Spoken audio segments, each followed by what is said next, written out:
Video recording, yep. Okay. This piece here, this is, I don't know, an old treadmill. Sometimes you see things like this in cars too, various machines. Usually this part is found when you have a motor with a belt or some kind of a belt. You have to have a motor, else there's no reason for the belt. But this is called an idler pulley. This is the pulley down here, spins. This is a stationary base. And then what you have, there's a spring in here, and this pulls up fairly stiffly because it's a spring. So the spring would be inside of here and pretty strong, so you wouldn't want to take this bolt off. And what this does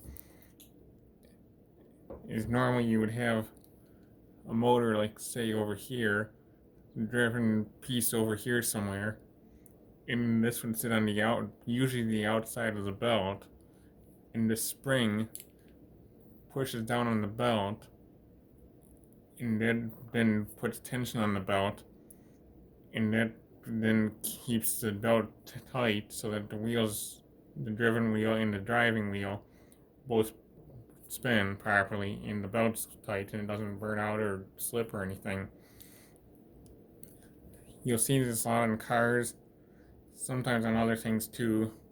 You'll usually see them on riding mowers too, because riding mowers, when you engage the blades, generally, unless it's electronic, even maybe then that engagement mechanism is basically an idler pulley, and when you pull that lever, that engages the tension on the belt, and then that engages the blades or whatever would be driven. That's how riding mowers. Sometimes you see that on like push weed whackers that are belt driven.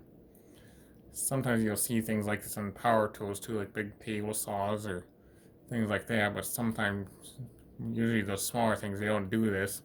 All they have is a motor, a belt, and a wheel, and then they have like a little tension mechanism, maybe a spring, or the motor weight just holds the belt tight by itself, or there's just a little channel you tighten it enough to get it to work, and that be too tight, and then you just lock it down, and then that's how that would work. Sometimes it's just a stationary thing, and you just gotta get it tight. That's usually more like a drill press type setup where you want to have a lot of extra parts in the top of it. It'd also be top heavy and too clunky to use. But that's this is called an idler pulley, and basically it keeps tension on a belt. And generally I think you'd see these on a serpentine belt. Probably not so much on a V belt. Although you couldn't see it on a V belt, it'd probably be an inside drive though.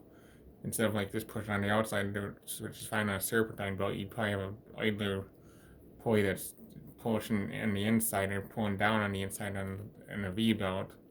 So this pulley would be a little bit different.